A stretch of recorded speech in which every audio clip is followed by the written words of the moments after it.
Plus de 63 000 détenus pour 53 000 places, c'est la situation des prisons en France. La maison d'arrêt de Brest n'échappe pas à ce phénomène de surpopulation. Alexis Grandet, bonjour. Bonjour. Vous êtes délégué au représentant régional de la CGT pénitentiaire dans l'Ouest. Vous êtes basé à Rennes. Aujourd'hui, vous étiez de passage à Brest. Alors, quelles impressions à la sortie de la visite de la maison d'arrêt de Brest que vous connaissez ?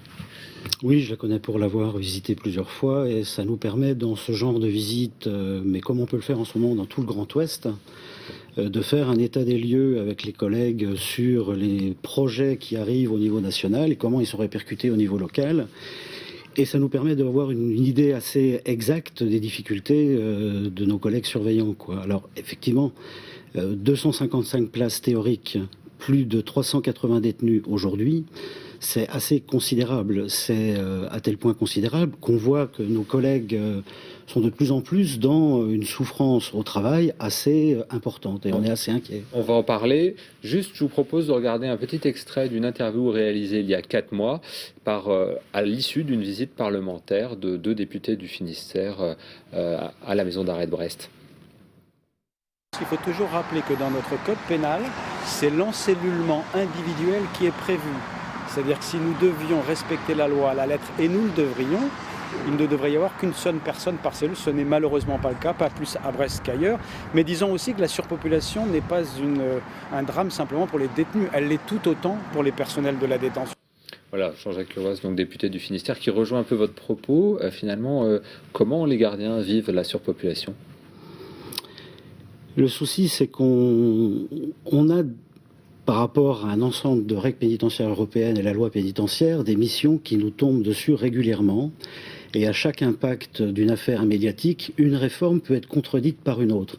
Alors déjà, les collègues se trouvent dans ce type de fonctionnement où ils ne savent plus exactement quelle mission publique ils doivent faire à l'intérieur d'un établissement. Si les directives changent un peu du jour au lendemain ? Les directives, quand même, changent régulièrement dans cette institution qui est quand même très fragilisée par la politique politicienne sur les questions de sécurité.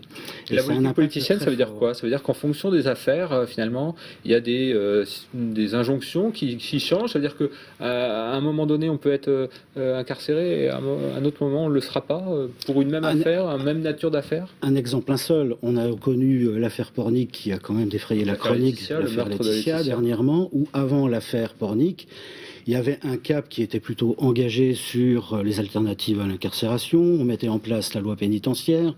Il y avait des règles pénitentiaires européennes et beaucoup plus de placements de surveillance électronique. Avant l'été, il y avait par exemple environ 80 placements sur surveillance électronique.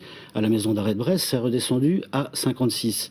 On y voit un effet. C'est-à-dire des bracelets électroniques, les gens sont chez eux, les gens sont chez eux, pas condamnés à une peine de prison. En pleine affaire Pornic, un drame important, affaire hyper médiatique, le garde des Sceaux envoie une circulaire à l'ensemble des juridictions sur l'exécution des peines en leur disant « Attendez, là on se calme, il faut mettre à exécution les peines et incarcérer un peu plus ». C'est ce qui se passe. On a vu une nette progression de la population pénale sur l'ensemble des prisons de l'Ouest et notamment sur Brest depuis ce moment-là. Donc effectivement, c'est assez fluctuant. Donc avec la masse de détenus qui arrivent au quotidien dans le cadre d'une rotation importante en maison d'arrêt, les collègues sincèrement ne savent plus trop où donner de la tête et font quand même un métier qui va ressembler de plus en plus à de la garde, de l'hôtellerie, sans aller au fond de ce qui devrait être, dans le cadre des liens sociaux, le travail sur la préparation à la sortie. En 10 secondes, qu'est-ce que vous demandez ?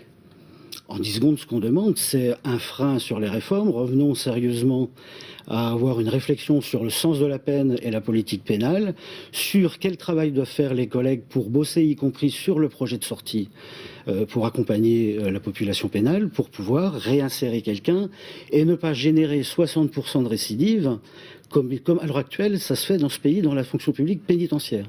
Alexis Grandet, merci d'être venu nous parler de la situation dans les prisons actuellement, et particulièrement la maison d'arrêt de Brest.